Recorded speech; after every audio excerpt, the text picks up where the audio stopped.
Okay, and welcome to part 6 of time-in integration with PBIS. Today, Dr. Randall will talk about time-in and conflict. She'll spend a little bit about that with students, etc. And then she'll move into actually time-in the classroom and talk about time-in and a cultural change, how change actually takes some time. So sit back and enjoy, and as always, the slides will follow at the end. So conflict. We're good. We're good? Okay. Okay. So students who are prone to conflict often are the ones who do poorly in school. Okay? And some of that could be chicken or egg, right? Because if I'm in conflict all the time, I also am not on task. And then when I'm not on task, I don't learn. But many kids will mask their embarrassment by being a distraction in the classroom. Okay? If I don't do well in school, I'm going to find another area where I have skill sets, and that might be to provoke you. That might be, my skill sets might be in different areas than what you want. I might lack basic prosocial strategies. I don't know how to get your help without doing it in a negative way, because I've never gotten attention from an adult in my life unless it was through misbehavior. Okay? And confrontation might be their template.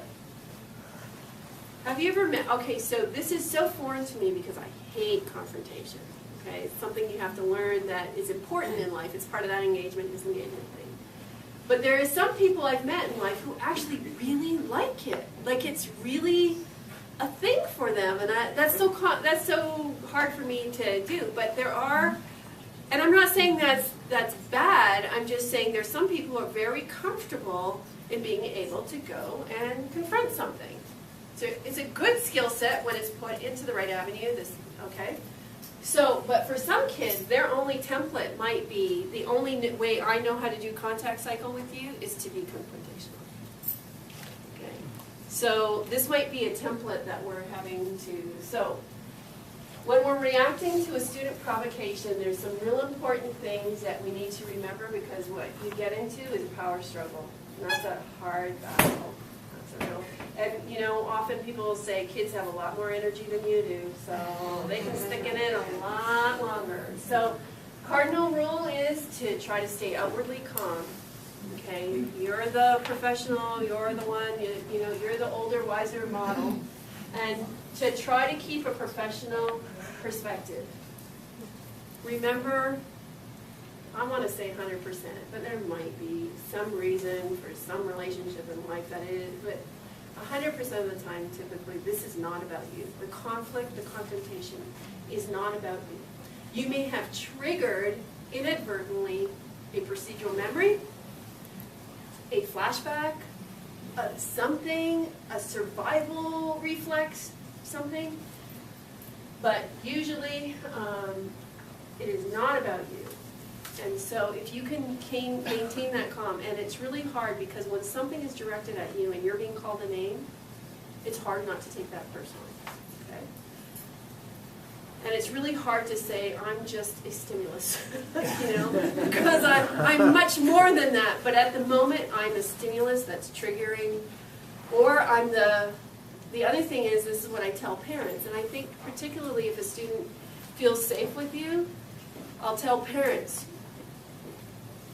the best place to get out my anger is with someone I feel safe with. Okay. So it could also be that, or I need to check you out that you're actually going to provide the boundary, right? So, but if the more you can stay outwardly calm and maintain a professional perspective, there might be moments in there where you have to say, we have to disengage now, right? We have to. And that's where it's like, might be the place where time in is really a time out in a way of saying, we need to have a little space, we need to pull this down, we need other perspective, we need, this isn't about me and you. And then you have, what you call that, the third point thing, right? It's where this is not, where the student is, this is not about you and me. This is about the fact that we have this way. So this is about you and that, and I have to just be here. She's referring to like our classroom matrices now as the third point.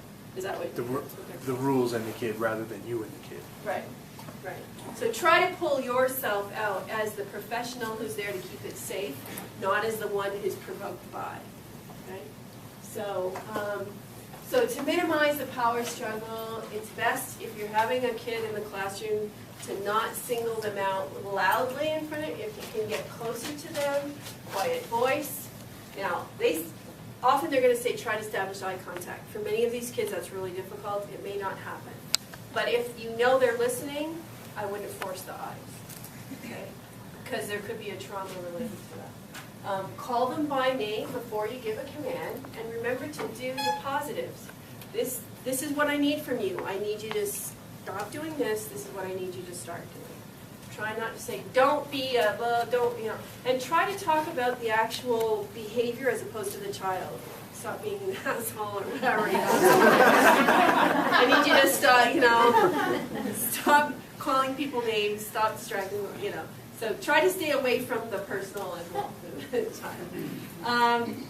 So, yeah, remember, this is not about you and the student, it's about the student and the rules, and you are just there as the caring other who facilitates that. You use your commands in clear descriptions, easy to understand language. So you know, the student knows exactly what to expect. All right, so time in here. What do I see as time in? Time in, the areas, the constructs that we want to do is time in at your school in general, in the broad sense of what school is. Time in your classroom specifically. Time in on task, even on a micro level. Time in connectedness, relationship, because what you're passing on is that ability to achieve that potential and to be able to create new templates. And time in communication behavior. Is the student understood? Does the student understand? Real important, right? I can't tell you how many times I have spoken to parents in a feedback about their child's neurodevelopment and social emotional status and heard back through the counselors that the parent heard me say thus and so. I'm like, what the, you know, I had a mom once who their child, they were worried about their school performance, and that child looked like fetal alcohol syndrome. As soon as they walked in my door, I was like, whoa. And I asked Mom, hey, did you drink in pregnancy? And she said, yeah, but only the amount the doctor told me. And I said, what did the doctor tell you? And she said, well, I could have a beer every day as long as it was a different brand. I don't even know how. I don't even know how. But so the key there is make sure the student really understands. And that understanding might be they knew the words, but they didn't know how to operationalize it. So make sure that what you're asking them to do, they are capable of doing. And if they're not, remember, it's not you're capable or you're not. You're capable, or I'm going to find ways to make it helpful for you to be capable. We'll go to the next one.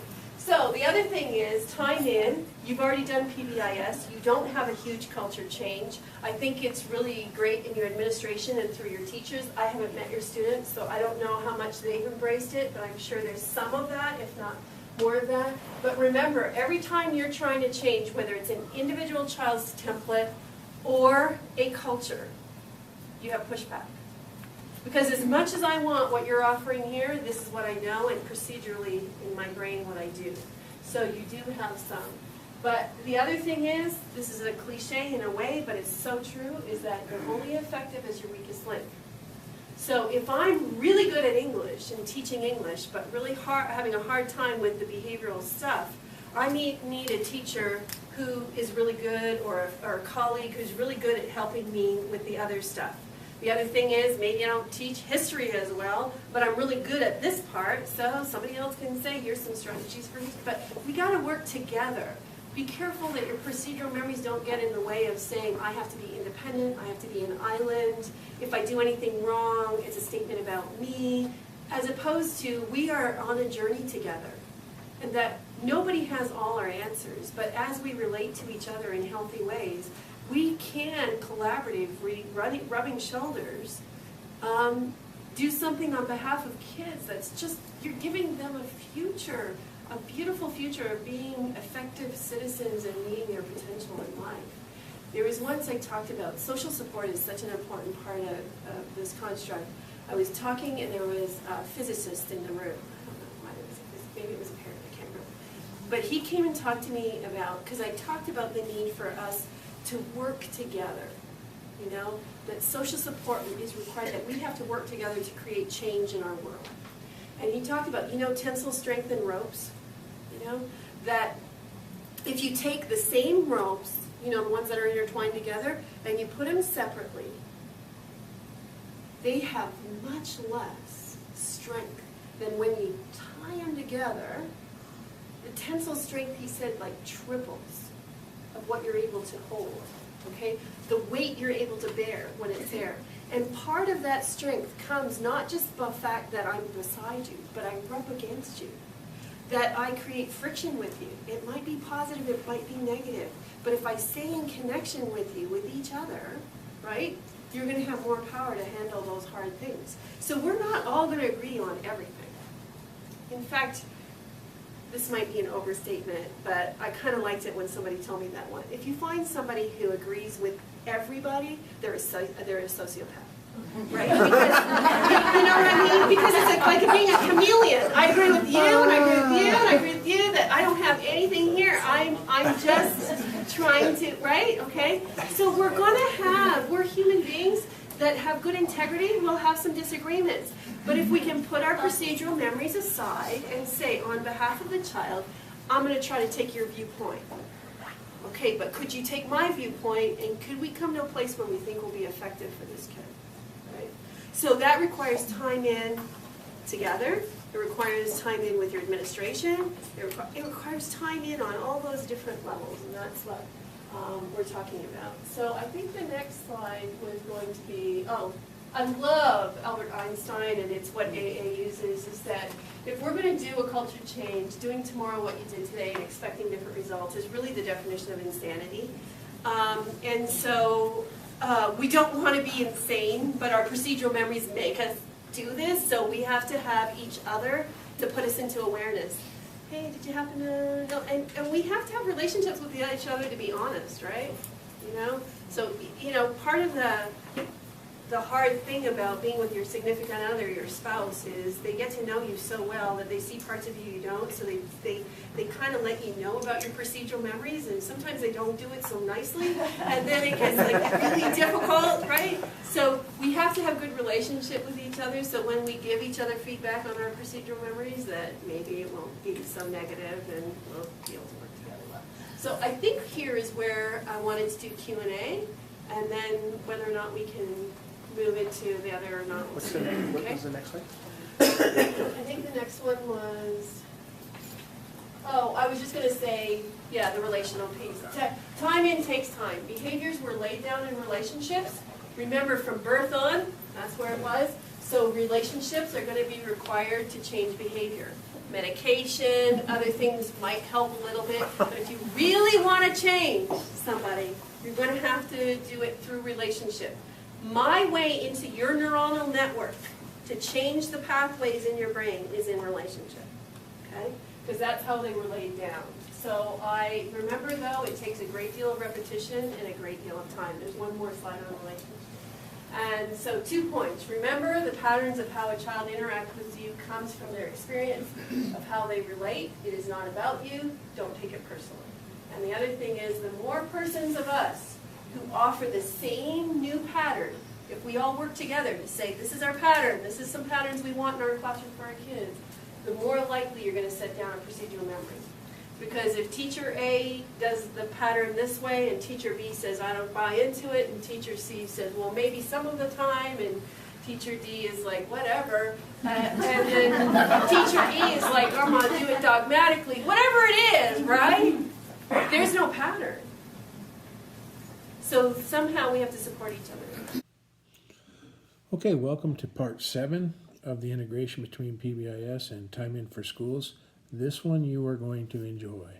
We get into basically the key elements of Time In, and then really move into why Time In. You'll see that after the orange slide. And the impact of early child development, adverse childhood experiences, what's caused all this. And then she really gets into a really cool study, ACE study, and how that reflects our classrooms. And then she'll just end up with really defining who these kids are in our classrooms. And as usual, the slides will follow.